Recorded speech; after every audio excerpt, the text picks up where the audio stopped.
किले में एक लड़की जवान लड़की रात को गायब हो जाती है और जब वो मिलती है रात के करीबन 10:30 बजे एक साधु का हाथ पकड़कर जब वो आती है तो उस साधु की जो मंडली थी वो उसे देखकर भड़क जाती है। साथ ही साथ लड़की के माता पिता भी बहुत गुस्से में आते हैं और चारों तरफ एक अफरा तफरी का माहौल बन जाता है। आइए जानते हैं क्या थी सच्चाई, क्या वो महिला यानी वो लड़की किसी साधु के साथ गई थी या कुछ और था। नमस्कार, मैं महक चौधरी आज आपके सामने एक ऐसी सच्ची कहानी लेकर आई हूँ जिस कहानी को सुनकर आपको बहुत हैरानी होगी। इस कहानी से आपको जरूर कुछ ना कुछ सीखने को मिलेगा। कहानी शुरू होती है कुंभ के मेले से।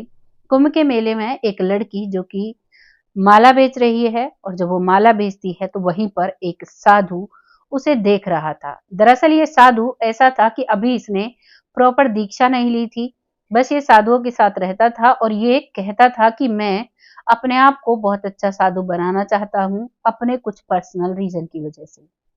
ये बात मैं इसलिए क्लियर करना चाहूंगी क्योंकि बहुत से लोग कहते हैं कि कुंभ का मेला जो है एक बहुत पवित्र स्थल है। हम भी समझते हैं, हमें भी पता है जो कुंभ का मेला होता है वो बड़े सालों में लगता है और बहुत अच्छे बहुत बड़े बड़े ऋषि मुनि यहाँ पर आते हैं।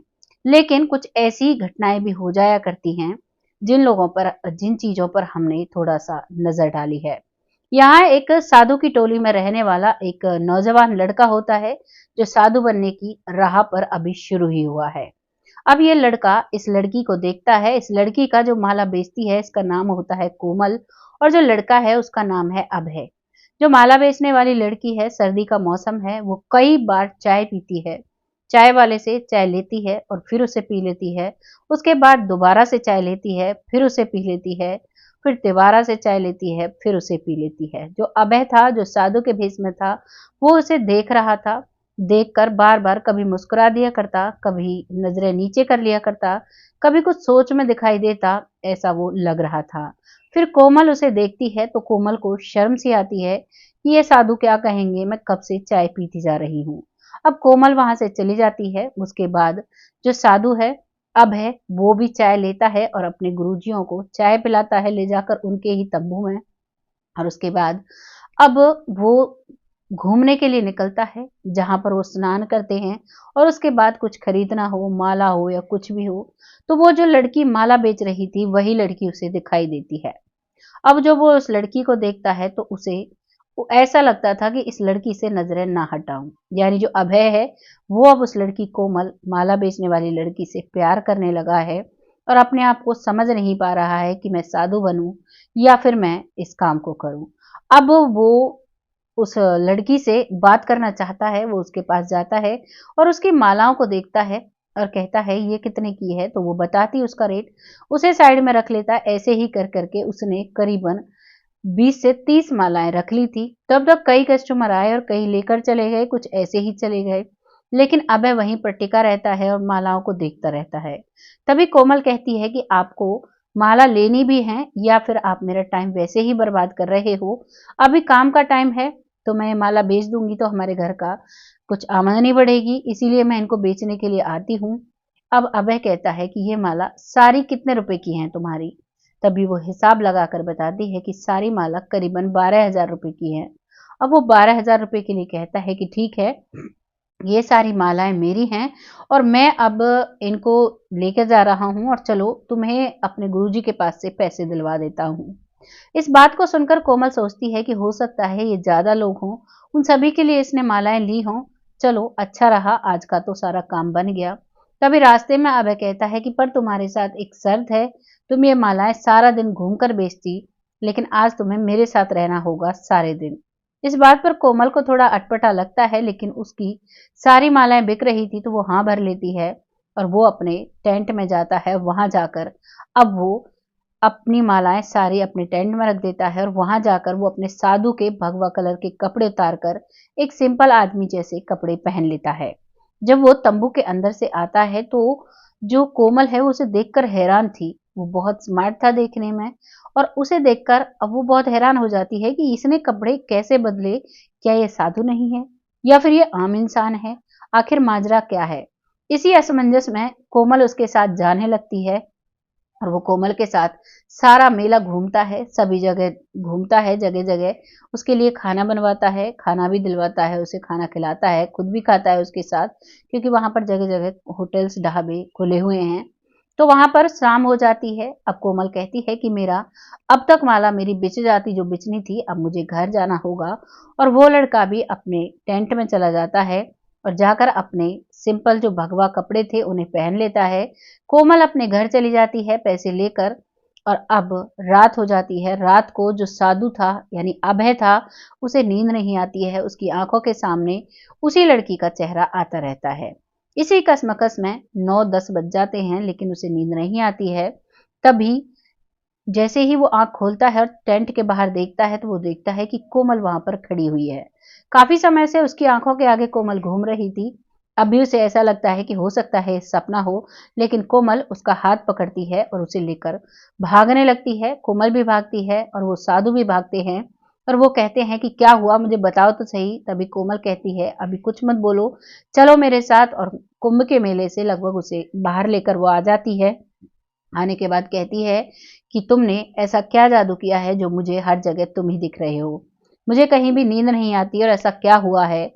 इस बात पर अभय मुस्कुराने लगता है और वो कहता है कि मेरा भी यही हाल है। वो दोनों एक दूसरे को समझ चुके थे, दोनों एक दूसरे से प्यार करने लगे थे। अब वो दोनों कहते हैं कि ठीक है, घर वालों से बात करते हैं, चलो। तो वहां से वो लड़की अपने घर की तरफ जाने वाली थी और उस लड़के ने, यानी जो साधु के भेष में था, उसने हाथ पकड़ रखा था। और इधर जब वो अपने टेंट में नहीं थी तो उसके माता पिता उसे ढूंढने लगते हैं। और जब सभी जगह ढूंढते हैं और वो भी धीरे धीरे कर मेले से बाहर आ जाते हैं। इधर वो साधु भी ढूंढ रहे थे क्योंकि वहां पर अभय नहीं था। तो जब ये सब बाहर आते हैं तो वो देखते हैं कि दोनों का एक दूसरे ने हाथ पकड़ा हुआ है। और उन्हें देखकर इधर लड़की वाले गर्म हो जाते हैं और इधर वो जो संत महात्मन हैं वो गर्म हो जाते हैं। वो कहते हैं कि ये क्या बदतमीजी है। अभय से कहते हैं कि तुम तो एक साधु बनना चाहते हो और भगवा कलर पहनकर तुम ऐसे किसी लड़की के साथ इस तरह इतनी रात में घूम रहे हो, ये कोई सही बात नहीं है।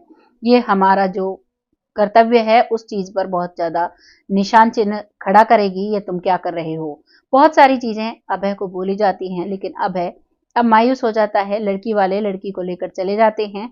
अभय जो उसके गुरुजी थे उनसे कहता है कि गुरुजी, मुझसे बहुत बड़ी गलती हो गई जो मैंने संसार का जो जीवन था उसे छोड़कर एक साधु का जीवन जीने का सोचा। मुझे इस लड़की से प्यार हो गया है और मुझे इस लड़की के साथ जीवन बिताना है। आप कैसे भी करिए, क्योंकि जो अभय था वो एक करोड़पति पिता का बेटा था। उसे एक लड़की ने धोखा दिया था और इसी धोखे की वजह से उसका सांसारिक मोह माया से सारा मोह उड़ गया था और अब वो साधु बनना चाहता था। तभी उसके पिता ने ये जो साधु महात्मन थे जो कुंभ के मेले में आए हुए थे, इनकी टोली के साथ अपने बेटे को कर दिया था। और उन्हें पहले ही कहा था कि ये जो वैराग्य लेने का प्रण ले रहा है, वैराग्य में जाना चाह रहा है, क्योंकि वो इकलौता बेटा था। उसका पिता नहीं चाहता था कि मेरा बेटा वैराग्य ले, मेरा बेटा साधु बने। इसीलिए उन गुरुजी से कहा था कि आप ही इसे सही रास्ता दिखाओ। और अब गुरुजी मुस्कुराने लगते हैं और कहने लगते हैं कि ठीक है बेटा, मैं तुम्हारे पिता से बात करता हूँ। अब गुरुजी उसके पिता को फोन करते हैं। उसका पिता पूछता है क्या हुआ गुरुजी।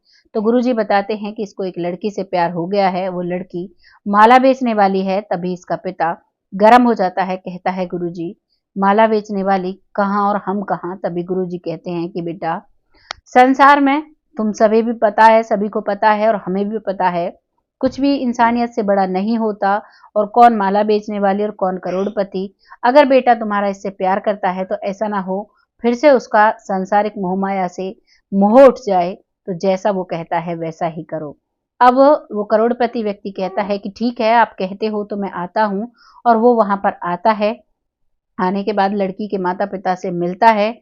मिलने के बाद वो जो लड़की के माता पिता हैं वो पिता के कपड़ों को देखकर जज कर लेते हैं कि वाकई में ये तो बहुत अमीर इंसान है। और उसने बता भी दिया था कि मेरे पास करोड़ों की दौलत है। अब है मेरा अकेला बेटा है, अगर तुम चाहो तो मैं तुम्हारी बेटी से उसकी शादी करना चाहता हूँ। लड़की लड़के राजी हो जाते हैं, दोनों के घर वाले राजी हो जाते हैं। और फिर दोनों की शादी कराई जाती है। और जो अभय है वो अपने गुरुजी से आज्ञा लेकर अब जो साधु महात्मन की टोली थी उससे अलग हो जाता है और अपने घर वापस लौट जाता है। ये थी कहानी एक अभय नाम के लड़के की, जिसने करोड़ों की दौलत छोड़कर संन्यास लेना चाहा, लेकिन मन बहुत पापी होता है। मन की वजह से वो संन्यास में आगे नहीं चल पाता है और वापस अपनी उसी दुनिया में पहुंच जाता है। आपको इस कहानी को सुनकर क्या लगा है? अपनी राय कमेंट बॉक्स में लिखिएगा। लोगों के साथ शेयर करिएगा। क्या कहना चाहेंगे आप अभय के बारे में? क्या कोमल के बारे में कहना चाहेंगे? और कैसी आपको कहानी लगी है? अपनी राय लिखिएगा ज़रूर। लोगों के साथ शेयर करिएगा। आपकी राय से हमें बहुत मोटिवेशन मिलता है और ऐसी घटनाएं हम आपके सामने लेकर आते हैं। बहुत जल्द ऐसी किसी कहानी के साथ आती हूँ। तब तक अपनों का ध्यान रखें, खुश रहें, आबाद रहें। जय हिंद, जय भारत।